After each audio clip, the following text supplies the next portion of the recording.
तुम लोग एक दिल वाली बात बताऊं, संजय दत्त बहुत ही ज्यादा अपनत वाला बंदा लगता है कि भाई बहुत ही ज्यादा रिलेटेबल है, ऐसा लगता है अपने बड़े भाई जैसा है। एंड जब भी वो स्क्रीन प्रेजेंस में आता है ना, चाहे वो बेकार मूवीज भी करे तब भी हम लोग उसको बहुत ज्यादा पसंद करते हैं। चाहे वो अच्छी मूवीज करे तब तो पसंद करेंगे ही करेंगे, लेकिन जब बेकार मूवीज करे तब भी ऐसा अंदर से बात आती है कि भाई हाँ अच्छी थी एक्टिंग, अच्छी थी सब चीजें। एंड इसका जो मेन रीजन अगर मैंने जो कंक्लूजन वाइज निकाला अगर वो सुनना चाहते हो, so that was too different कि he is not a perfect guy. मतलब समझ पा रहे हो भाई, वो उसकी इनपरफेक्शन ही, जो उसकी रॉनेस है, जो उसकी अनफिल्टर्डनेस है, उसी वजह से हम लोग उसको प्यार करते हैं। मींस के बाद लेके चले, मैं यहाँ पे बैठा हूँ तुम लोगों के सामने, मैं कुछ भी बातें कर रहा हूँ, लेकिन मैं बहुत ज्यादा ना फिल्टर में मैं बोल रहा हूँ। मैं अभी भी ना अपने दिल से नहीं बोल पा रहा हूँ तुम लोगों के साथ। लेकिन संजय दत्त एक ऐसा बंदा है जो कहीं भी रिपोर्टर्स के साथ मिल जाए, जो कहीं भी पापाराजीज के साथ मिल जाए, उसे बोलेगा क्या दारू पिएगा क्या तू? कौन बोलता है आज के जमाने में? कौन है? मुझे नाम बताओ। संजय दत्त है भाई वो। I did everything possible in the medical book, from cocaine to heroin to uppers and downers to hallucinogens to peyote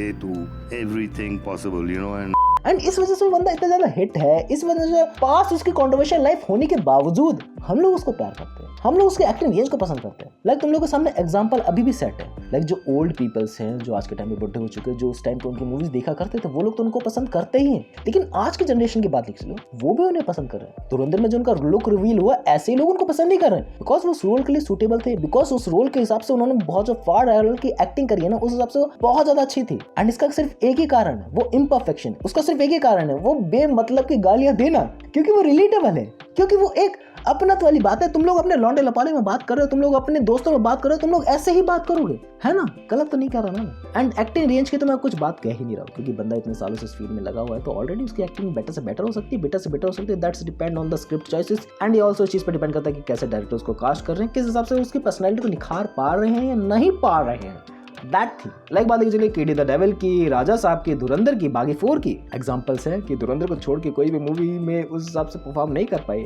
but looks की बात लेके चलो, बट उनके ओवरऑल पर्सनैलिटी एंड ऑरा की बात लेके चलो, उसी टाइम पे जो उस विलन के रोल में वो सुटेबल थे कि नहीं थे, apart from their looks in the राजा साहब, भाई पार लेवल की थी। राजा साहब ने तो पता ही नहीं क्या बना दिया उनको, बट उसमें भी वो एक अपनत नहीं नजर आई, बट एक कनेक्शन जरूर फील आउट हो गया। भाई बंदा हर मूवी को कर रहा, एंड इससे पता है क्या चांसेस बढ़ जाते हैं? इससे चांसेस बढ़ जाते हैं कि अगर तुम लोग हर मूवी कर रहे हो तो तुम्हारी कोई ना कोई मूवी बेटर निकलेगी। लाइक मान के बाद लेके चलते हैं भाई, जो सालों सालों में एक मूवी करते हैं, उसमें उनके चांसेस कम है कि भाई 1 साल में एक मूवी आ रही है, 2 साल में एक मूवी आ रही है, तो शायद से वो हिट चली जाए। बट संजय दत्त की बात लेके चले, जो भी मूवी आ रही है एक्सेप्टेड इन दैट मोमेंट कि भाई कोई ना कोई तो फाड़ लेवल की निकल ही जाएगी। लाइक बात लेके चले धुरंधर का, अगर उन्होंने सब मूवीज को हाँ नहीं बोला होता, धुरंधर को भी हाँ नहीं बोला होता, तो शायद से वो मूवी बेटर निकल के नहीं आ पाती। बट बेटर निकल के आई बिकॉज उन्होंने सारी मूवीज को हाँ बोल रखा है। अब केडी द डेविल से थोड़ी बहुत उम्मीदें घटी हुई है भाई, वो नोरा फतेह वाला डांस, नोरा फतेह वाली लिरिक्स, वो मूवी के अंदर होंगे कि नहीं होंगे, मुझे इस बात का डाउट है।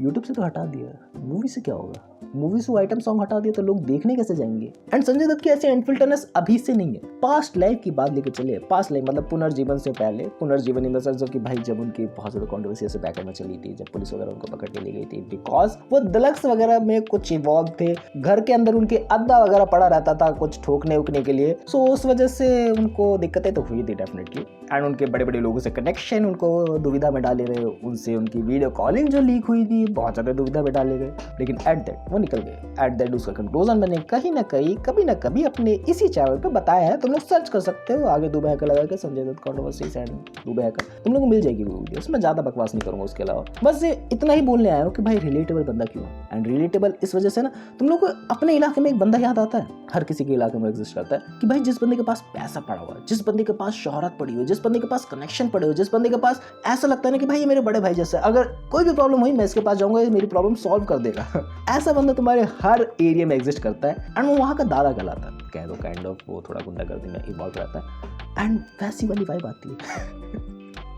एंड लुक से ही बंदे की वाली वाइब आ जाती है। अब मैं क्रिटिसाइज नहीं कर रहा हूँ इस बात के लिए, भाई बंदे की लुक्स है, बंदा अच्छा लग रहा है, किसी को अच्छा नहीं लग रहा। अब मैं इतना ही बोल रहा हूँ कि वो एक कनेक्शन फील आउट होता है, एंड वो पास्ट सदियों से कनेक्शन फील आउट होते हुए आ रहा है हम लोगों को। That's why we love that actor. That's why आज के टाइम पे भी जहाँ पे पुराने एक्टर्स भाई फेड आउट हो चुके हैं, जो पता नहीं 90s 20s में काम करा करते थे, एंड अब आते आते उनका नामो निशान कहीं पर भी नहीं है। ऑलरेडी नो मैं किन किन की लोगों की बात कर रहा हूँ जो उस रोल के लिए सूटेबल थे भी नहीं, कि लाइक बात देखिए चलिए, अब तुम लोग को मेन लीड रोल नहीं मिलेंगे, तुम लोग को साइड एक्टर्स वाले रोल निभाने पड़ेंगे। सो इस हिसाब से तुम लोग को रोल को भी अडॉप्ट करना पड़ेगा। तुम लोग विलन का रोल कर रहे हो तो मे बी तुम लोग को साइड कैरेक्टर का रोल भी करना पड़ेगा। You have to accept it. But कुछ लोग इस चीज को एक्सेप्ट नहीं कर सकते एंड वो डायरेक्टली मूव ऑन कर जाते कि भाई क्यों ही करूँ मैं ऐसा चीज।